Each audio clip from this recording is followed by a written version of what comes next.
Hey guys, I will show you how to fix this problem on Windows system. So this solution is applicable for Windows 10 as well as Windows 11 operating system. What you have to do, you need to just follow my screen and we will fix this issue together.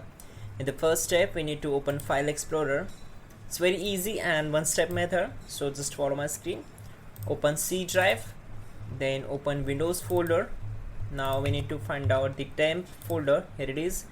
Right click on it and select properties. Now we need to just focus this on window. Now go to security tab and then click on advanced option. Now we need to select our user, so I will select it. Now click on add, select principal and type here everyone.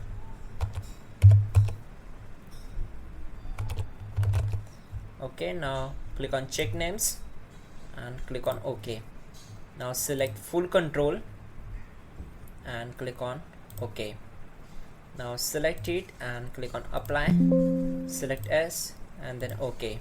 Once done, we need to simply restart our system and problem will be solved. You can also check out our description link to fix this issue quickly and effectively. And yeah, don't forget to like the video. Please do subscribe the channel.